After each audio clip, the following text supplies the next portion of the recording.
Aunque se usen acontecimientos con fechas exactas para determinar el principio y fin de las edades de la humanidad, para el arte no funciona así. Siempre existen periodos de transición, y el periodo de transición entre la Edad Media y la Edad Moderna fue el Renacimiento.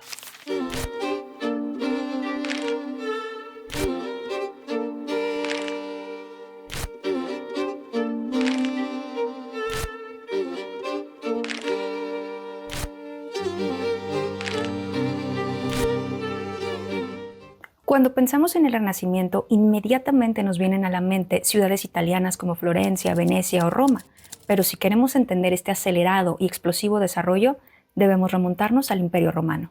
Posiblemente para el Imperio Romano del siglo I, la construcción de la Basílica de San Pedro hubiera sido perfectamente posible.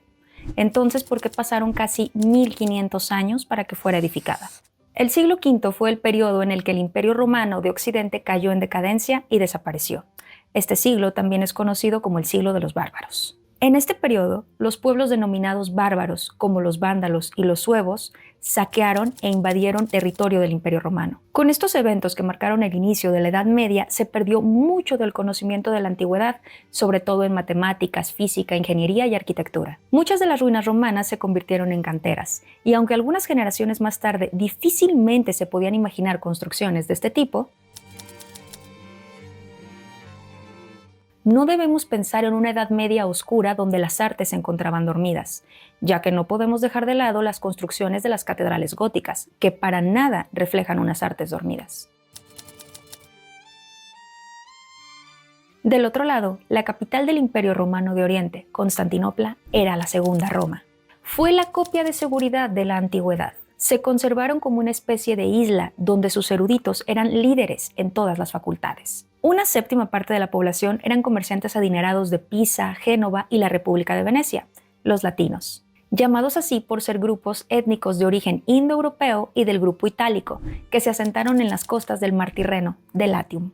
En el año 1171 hubo una serie de disturbios en el barrio genovés y el emperador Manuel I Comneno acusó a los venecianos de alborotadores y como consecuencia fueron detenidos, encarcelados y sus propiedades confiscadas, lo que provocó un quiebre entre el comercio de Venecia y Bizancio. El conflicto culminó con la Cuarta Cruzada, una expedición militar proclamada por el Papa Inocencio III con el propósito de reconquistar Tierra Santa, pero desvió su rumbo y terminó con la conquista y saqueo de Constantinopla. El 13 de abril de 1204 colapsó la resistencia de las tropas imperiales bizantinas y durante 3 días la ciudad fue brutalmente saqueada por los cruzados. Cientos de eruditos y artistas abandonaron la ciudad profanada y huyeron hacia Occidente, llevando con ellos obras de valor incalculable que estaban en las bibliotecas de Constantinopla, así como gran parte del conocimiento de la antigüedad. Tiempo después, en el año de 1397, el erudito Manuel Crisoloras fue invitado por el canciller de Florencia, en Italia, a dar una cátedra de griego en su universidad, donde escribió gramática y difundió con bastante efectividad el entusiasmo por la cultura griega. Se dice que viajó con literatura considerada pagana, lo cual estaba muy mal visto, pero inteligentemente la tradujo al latín para justificar su estudio. Hizo lo mismo con la República de Platón, y sus discípulos fueron los primeros en hacer traducciones a gran escala del griego al latín de Aristóteles, que a su vez tuvieron alumnos que fueron los primeros en recomendar a los banqueros del Renacimiento la adquisición de textos griegos provenientes de Bizancio. Así se redescubrieron las técnicas de antiguos artistas, como congelar el movimiento en mármol, vivacidad y realismo nunca antes vistos en la Edad Media. También llegaron a Occidente obras antiguas de ingeniería, lo que impulsó las innovaciones técnicas. Fueron enseñadas nuevamente las ideas antiguas del movimiento de las estrellas y las ciencias. Especialmente las matemáticas y la física experimentaron un impulso gigantesco. A finales del siglo XII, el Papa Inocencio III, el mismo de la Cuarta Cruzada, había dicho que el hombre era un ser despreciable y que el pecado del hombre era visible en él, lo cual era normal bajo la concepción de la Edad Media. Pero en el Renacimiento se podía sentir el hastío por esta imagen pesimista del hombre, y el concepto evolucionaría a algo así como el hombre es la creación de Dios, por lo tanto debe estar dotado de razón y facultades. El Renacimiento es más que el resurgimiento de la antigüedad. Se redescubrió la perspectiva poniendo énfasis en la simetría. El arte de construir enormes cúpulas había sido olvidado durante la Edad Media y regresó en el Renacimiento. Y no solo se limitó a las artes. Con la contabilidad de doble entrada, los empresarios sabían qué fondos tenían disponibles y cuándo, lo que resultó en un programa de inversión para eruditos y artistas. Fue el auge de la anatomía, midieron las órbitas de los planetas, las estrellas les mostraban a los marineros el camino, abrieron nuevas rutas comerciales y descubrieron un nuevo mundo.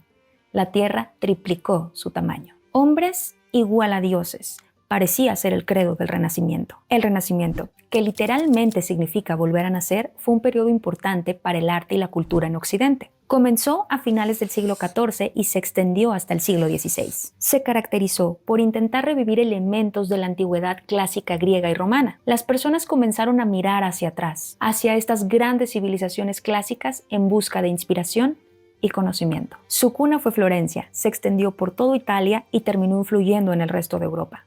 Cambios sociales, políticos e intelectuales abrieron paso al Renacimiento. El declive de la Iglesia Católica Apostólica Romana como una institución central, el desarrollo de las monarquías, el resurgimiento de las ciudades, el quiebre del sistema feudal y el crecimiento de nuevas ideas. Renacimiento fue un término acuñado por el arquitecto Giorgio Vasari en 1550 en su obra La vida de los más excelentes pintores, escultores y arquitectos, para abarcar una nueva corriente artística que rompía con el arte medieval y recuperaba la tradición clásica de Grecia y Roma, desplazando el centro de interés del arte de Dios hacia los seres humanos. El Renacimiento no fue solo estético, también incluyó al humanismo, un movimiento intelectual que intentó recuperar literatura y pensamientos clásicos, buscando textos perdidos y mejores traducciones de los ya conocidos. El estudio de las Grecia y Roma antiguas fue esencial para el humanismo renacentista.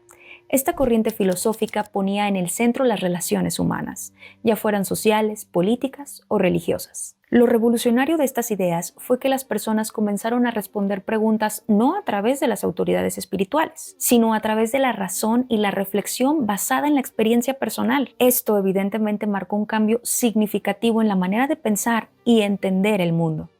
Enfatizaban el papel del individuo y su dignidad.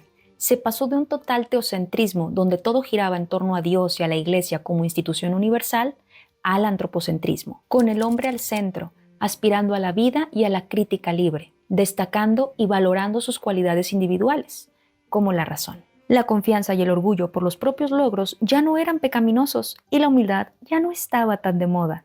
Existía, pero detrás de la idea de que podemos lograr algo y que Dios quiere que lo hagamos. En la Edad Media, el analfabetismo era altísimo. Un libro costaba aproximadamente lo mismo que una granja, y solo los hombres de la Iglesia poseían y producían libros. Pero no solo copiaban las escrituras, sino que las cambiaban.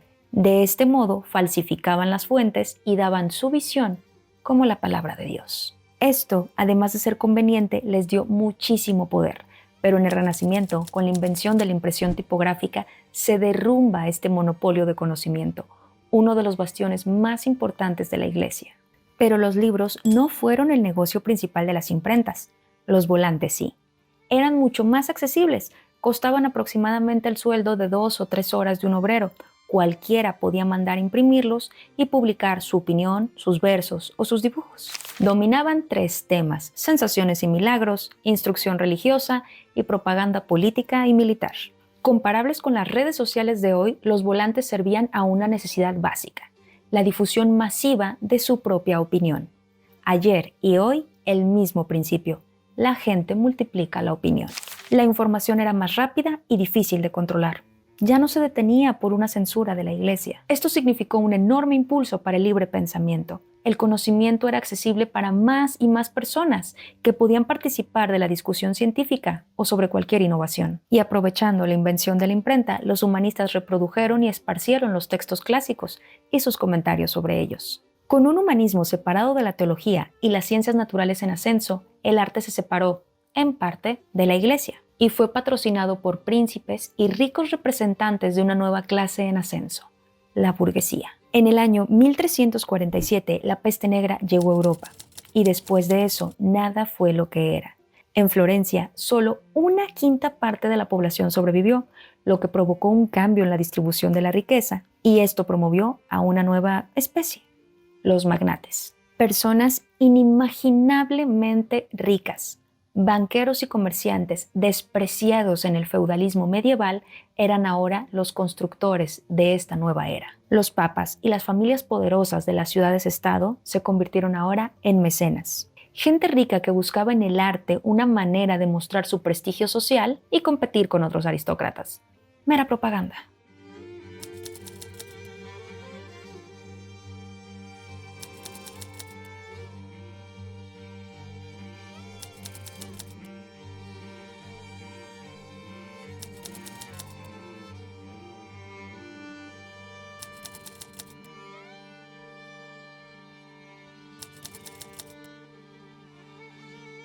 Aunque los estilos no son algo rígido, podemos entender el arte del Renacimiento como una búsqueda por recuperar el arte de la antigüedad. La arquitectura tomó los principios racionales de diseño y su énfasis por la proporción y la simetría, además de elementos decorativos, mientras que la pintura y la escultura tomaron rasgos, posturas e incluso escenas de dioses y héroes de la historia y mitología paganas. Alrededor del año 1300, los sopladores de vidrio venecianos inventaron el espejo convexo, que en comparación con los espejos de la antigüedad mostraba un reflejo brillante y prácticamente sin distorsiones. La mayoría de las personas de la Edad Media veían su reflejo borroso, como un reflejo en el agua. Tal vez la capacidad de por fin verse hizo que el individuo del Renacimiento fuera mucho más consciente de sí mismo y tuviera un marcado interés por la figura humana. A diferencia de otras épocas, el Renacimiento no tenía temor de representar cuerpos desnudos, lo que contribuyó a un avance en la anatomía. Y esto fue crucial para tener otra perspectiva del cuerpo humano, dejando de verlo como algo avivado por espíritus y pasar a comprenderlo como una máquina o un organismo. Prácticamente no podía haber un artista, escultor o pintor que no hubiera estudiado el cuerpo humano, al menos teóricamente. Durante este periodo, las representaciones fieles a la naturaleza se volvieron cada vez más importantes. Los artistas se esforzaron por dominar métodos sistemáticos para representar el mundo de manera realista. El querer representar la realidad de forma fiel implicó estudiar la naturaleza. A través de las matemáticas y la óptica desarrollaron la perspectiva lineal y aérea. Pero no solo buscaban copiar a la naturaleza, sino que creían que el arte permitía elevarla, así que la reprodujeron de manera idealizada, modificando formas y proporciones buscando simetría. A lo largo de todo el siglo XV, el Renacimiento se centró en Italia, mientras que el resto de Europa desarrollaba un gótico tardío en transición al arte renacentista. En la arquitectura, las iglesias pasaron del gótico a mostrar elementos grecorromanos. La escultura se caracterizó por la búsqueda de la belleza en el cuerpo humano con un marcado regreso a los cánones de la antigüedad clásica. En la pintura, el retablo fue desapareciendo para dar paso al lienzo. En la Edad Media, la técnica pictórica más usada era la pintura al temple, que consistía en revolver el pigmento con un aglutinante, que podía ser grasa animal o yema de huevo. Con el Renacimiento llegó la pintura al óleo. Ahora los pigmentos se mezclaban con aceite de linaza. La pintura procuraba no ser tan plana como la medieval, ganando en volumen, profundidad y realismo, lo que consiguieron a través de la perspectiva, buscando siempre proporciones más perfectas en los cuerpos, lo que se traduce en muchos desnudos.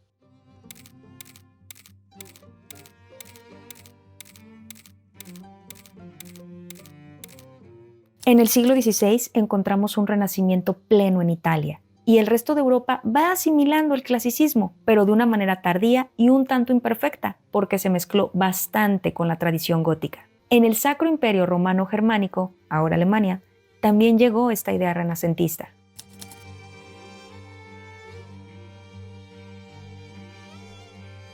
En Francia, el Renacimiento estuvo prácticamente ligado a la monarquía.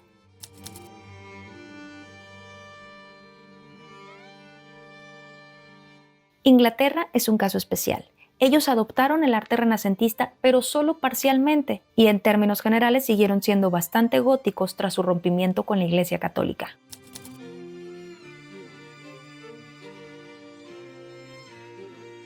El Renacimiento español estuvo prácticamente monopolizado por temas religiosos, y la corona española tenía interés en mostrar un arte que definiera su poderío y su unidad. Sus artistas no gozaron de tanta fama como los italianos.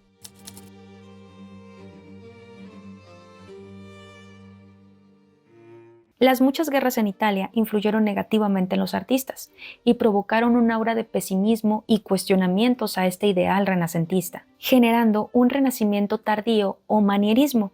A este periodo se le considera un puente entre el Alto Renacimiento y el Barroco.